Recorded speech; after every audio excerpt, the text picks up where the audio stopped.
Mela issa se naqra storja mill-ktieb L-istejjer tar-Roni ta' Joe Frigieri u l-istorja li għażiltilkom jisimha Il-Partita.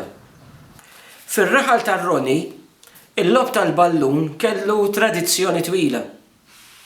Xhieda ta' dan kienu t-tazzi u t-trofej miżmuma bożża kbira fis-sala tal-każin u r-ritratti antiki mwaħħla mal-ħitan tat-taraġ bil-kumitati u l-plejers ta' qabel u wara l-gwerra.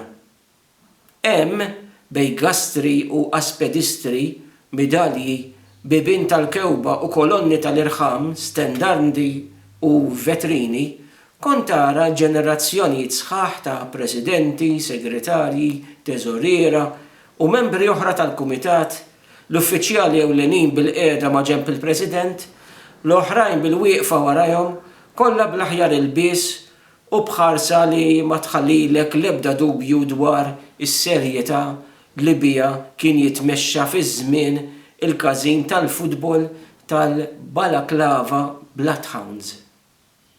Iżda jekk li modi mbijat kien mimli glori, il-passat riċenti ħadd ma rrid jiftakru.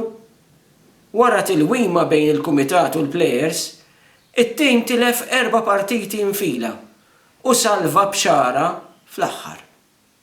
Ta' xejn ipprova d-direttur spiritwali iqarreb lil miġġildin, iż-żewġ naħat websu rashom u s-sena għalqet fuq nota stunata.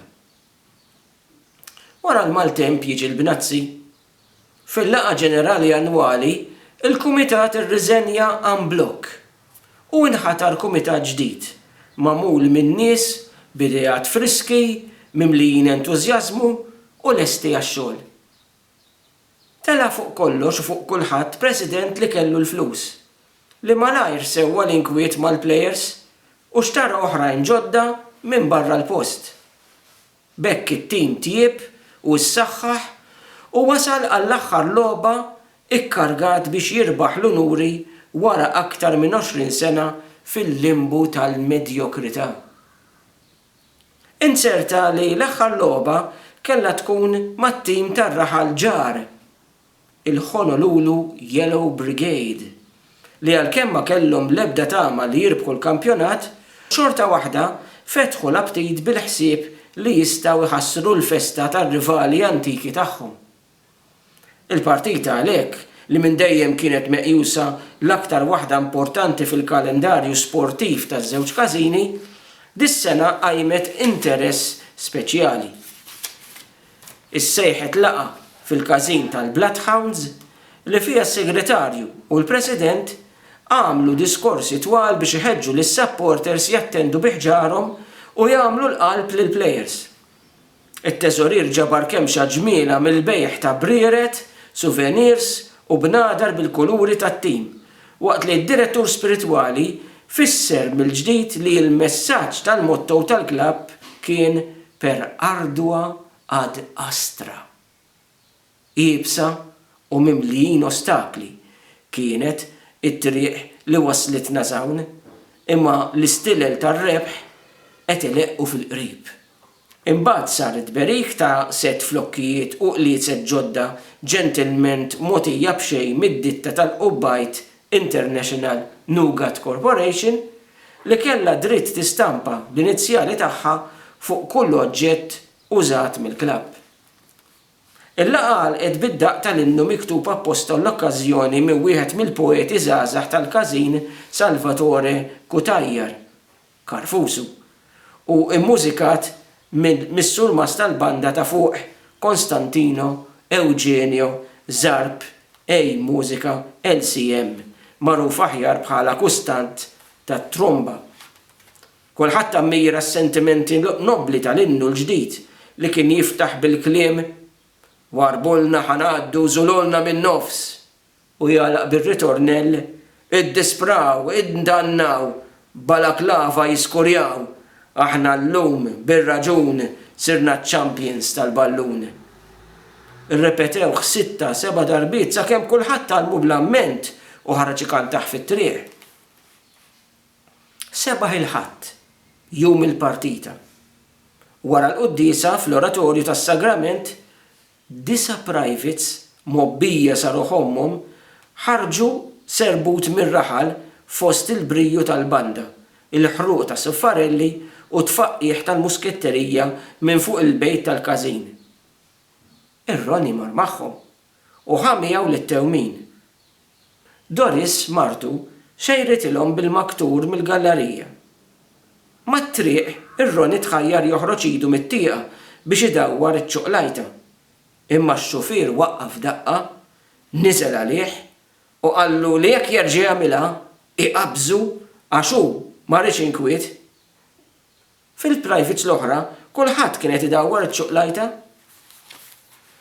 Fl-ewwel taqsima l-partita kienet kwieta ħafna, donhom iż-żewġ naħat kienu qed jibżgħu minn xulxin. Wara l-mistrieħ il-lob tjieb xi ftit, imma sal-aħħar kwarta ħadd ma kien għadu skorja. Mbagħad ir-referi saffar penalty favur il-Honolulu Yellow Brigade. U qam pandemonju.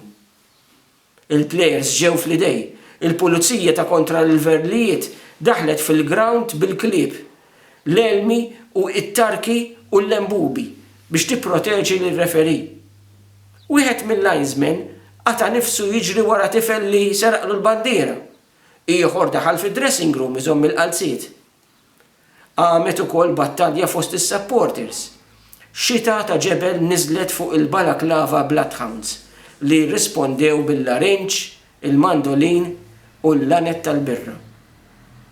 Qabel kien jaf x'qed jiġri, ir-Ronnie għala daqqa tal-ummija f'nofs moħħu u waqaf l-art stordut. Ġabitu f'sensieħ doċċa ilma tal-fire engine li kellha tidħol biex tferrex in-nies. Miegħu inħasslu wkoll uliedu u 3 membri tal-kumitat.